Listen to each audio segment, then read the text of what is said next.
Fragmentos do itinerário contemplativo da história da Sagrada Paixão do Padre Luís de La Palma. Terceiro dia, entre a fúria dos sacerdotes e a fraqueza de Pilatos. Embora reconhecesse a sua inocência, Pilatos manda açoitar Jesus. O governador romano decide mandar flagelar Jesus para tentar acalmar a multidão enfurecida e conter o rancor e a ira da multidão e dos sacerdotes.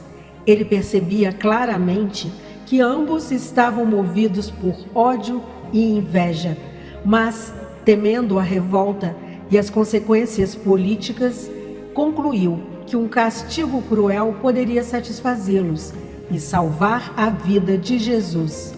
Um castigo não apenas doloroso, mas também infame, próprio para escravos e proibido ao cidadão romano.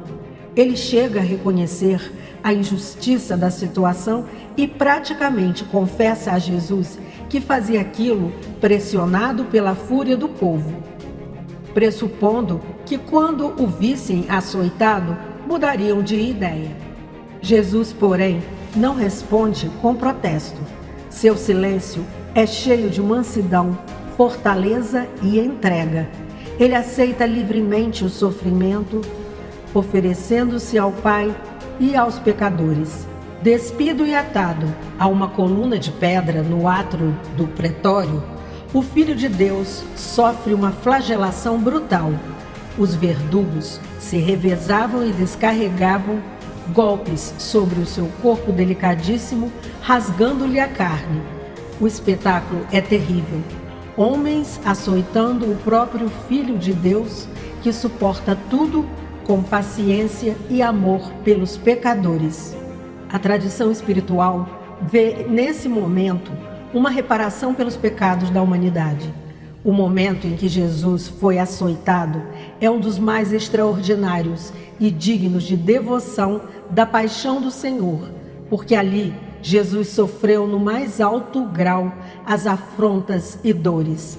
E foi quando mais derramou seu sangue, não de uma ou outra ferida, mas de muitas espalhadas por todo o seu corpo. O Senhor quis ficar chagado, desde as plantas dos pés até a cabeça, para assim curar as chagas do seu corpo místico, a Igreja. Assim, o inocente assume os castigos que pertenciam aos culpados. O mais belo dos filhos dos homens deixa-se cobrir de chagas para curar as feridas da humanidade e pagar, com amor infinito, a dívida dos pecadores diante de Deus. Despido e preso à coluna, o Salvador é cruelmente flagelado.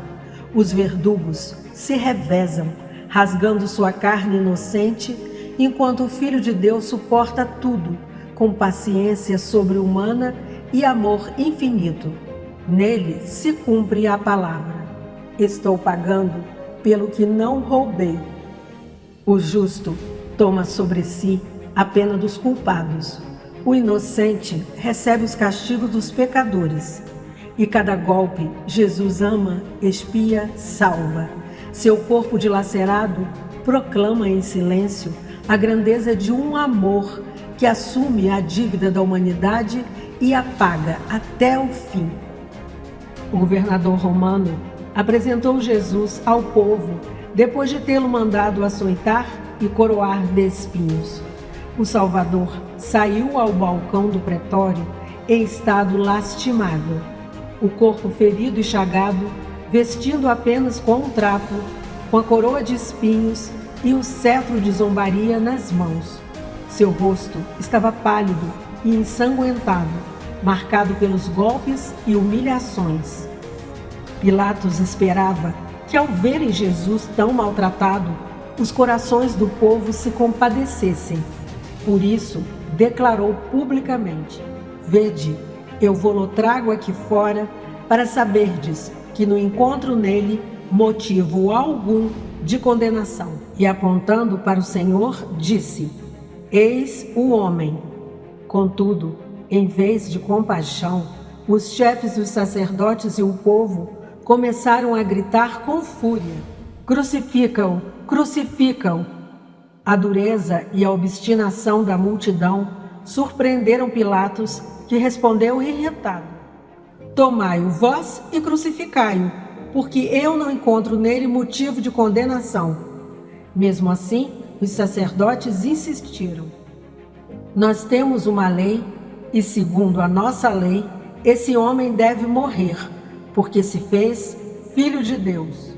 Como a serpente de bronze levantada no deserto, o Filho de Deus seria levado na cruz, para que todos os que olhassem para ele, com fé, encontrassem vida e salvação.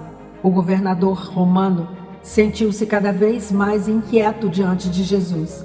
Temendo ter castigado alguém que poderia ser filho de Deus, entra novamente no pretório e chama o Senhor à parte para interrogá-lo. Pilatos pergunta: De onde és tu? Não se referia à sua pátria, mas à sua origem e natureza. Jesus, porém, percebeu que a pergunta nascia mais do medo e da superstição do que de verdadeira busca da verdade. Por isso, permaneceu em silêncio, conservando sua serenidade e dignidade. Seu silêncio impressionou profundamente o governador. Pilatos, inquieto com esta atitude, insiste: Não me respondes? Não sabe que tenho poder para te libertar e poder para te crucificar? Então, Jesus responde com calma e autoridade divina: Tu não terias poder algum sobre mim se este não te fosse concedido do alto. Com essas palavras, o Senhor recorda que todo poder vem de Deus e que nenhum juiz pode agir acima da justiça. Essas palavras enchem Pilatos de temor e reforçam em seu coração o desejo de libertar Jesus. Entretanto, os sacerdotes e o povo aumentam a pressão, ameaçando acusá-lo diante de César. Temendo perder o cargo e o favor do imperador, Pilatos acaba cedendo aos gritos da multidão, que clamava cada vez mais: Crucifica-o! Pilatos condenou-se a si mesmo, de nada lhe adiantando o ter lavado as mãos, para que a culpa pela morte de Jesus caísse somente sobre os judeus, pois com elas confessava que tinha autoridade para o livrar, e ainda assim não o fez, por falta de ânimo e de esforço. Jesus, uno o meu sofrimento ao teu, recebe tudo por amor e pela salvação das almas. Amém.